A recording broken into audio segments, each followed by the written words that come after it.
Je ne fais plus partie du monde des mortels. Je ne crains rien ni personne. Tu sais à qui tu as affaire? Je suis Vegeta! DJ Cari Fabrica.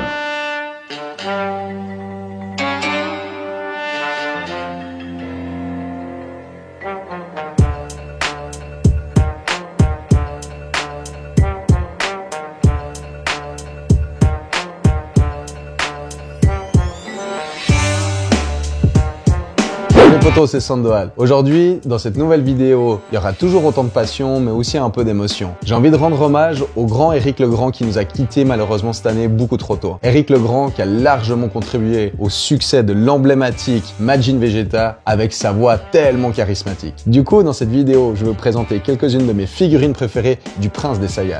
Juste avant de commencer, ne me jugez pas trop, je sais que je vais pas vous présenter de Super Master Star Piece qui font partie des plus belles figurines pour certains, mais c'est pas une gamme sur laquelle moi je me suis trop attaché. Du coup, pour commencer, je démarre avec cette incroyable Vegeta SSJ qui lance son Final Flash. Incroyable figurine, pose emblématique, on a l'impression qu'il vole dans les airs. Ok, il y a un gros socle qu'on n'aime pas trop, mais pour ce coup, c'est quand même indispensable.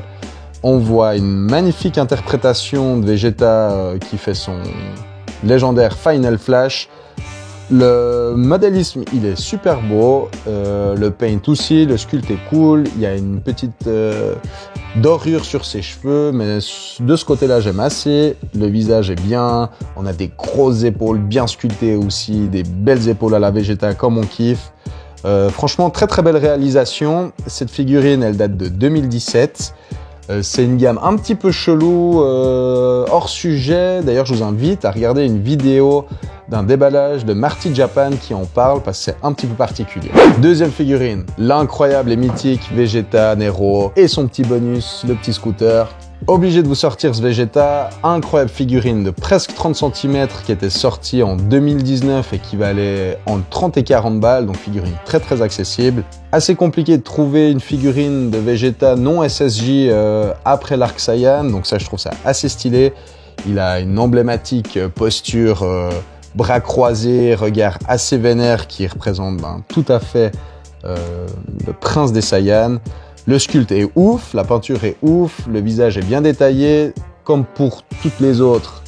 Des muscles bien taillés aussi, avec des veines bien badass, des petits écrous. Non, franchement, super figurine. Cette Grandista, pour moi, elle est à avoir dans sa collection. C'est un incontournable. Figurine suivante, obligée.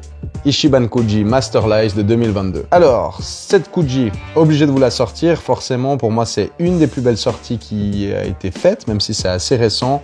On a le prince des Saiyans qui vient de débarquer sur Terre. Première apparition avec la tenue de l'armée de Freezer. Le petit scooter sur les yeux, franchement incroyable. Bras croisés, tête légèrement penchée, petit sourire en coin. Tout ce qui représente Vegeta, au moment où il était vraiment méchant et ultra badass. On a un super sculpte, un super paint. On a toujours les fameux socles Kuji qui font un peu tartire, pour rester poli, mais qui nous permet de la tenir debout. Non, franchement, elle est très très belle. Je pense que c'est une des plus belles interprétations de figurines représentatives de Vegeta. Bon, difficile pour moi de choisir que 3-4 figurines, mais je suis obligé pour cette vidéo. Mais pour le dernier, le grand final, je pense que t'es pas prêt. C'était chaud, mais finalement, incontestablement, la plus stylée de toutes les figurines. T'es chaud? Vegeta Abetoy 1989. Non, ok, je déconne. Non, je crois que dans ma collection, celle que je devais sortir du lot, c'est celle-ci. C'est cette Kuji Masterlize de 2018. Alors, cette magnifique Majin Vegeta Battle of Worlds, elle est assez extraordinaire. Elle a été vendue avec 2 têtes et 2 bras différents. La première que je vous présente ici, bouche ouverte, elle symbolisait un moment tellement mythique, c'est lorsque Vegeta se sacrifie pour sauver la Terre contre Boubou. Point serré, là aussi on a franchement une modélisation qui est assez extraordinaire, un gros socle toujours, une jolie peinture, un visage franchement qui est super bien fait, on sent toute la souffrance et l'orgueil du prince des Saiyans dans cette figurine, elle est franchement ultra cool, je crois, si c'est peut-être pas ma figurine préférée de Vegeta, je l'adore. Elle a pris pas mal en cote ces dernières années. Elle est vendue avec un deuxième visage. J'aime jamais trop ce concept parce que bien sûr, c'est toujours chaud de choisir laquelle présenter. Un deuxième visage, cette fois-ci regard sérieux et main ouverte. Enfin, à vous de voir laquelle vous préférez. Mais perso, c'est vraiment un petit bijou de figurine de chez Kuji. Voilà les potos, j'espère que vous avez kiffé cette vidéo spéciale Vegeta, hommage à Eric le Grand. Eric, ta voix résonnera à jamais dans nos cœurs. Merci pour tout et repose en paix. Et toi, n'hésite pas à me dire dans les commentaires, c'est quoi ta plus belle figurine ou ton meilleur souvenir de Vegeta. Donc si t'as kiffé cette vidéo, n'hésite pas à la liker et abonne-toi à ma chaîne Sandoal. À bientôt pour une prochaine vidéo. Gros bisous.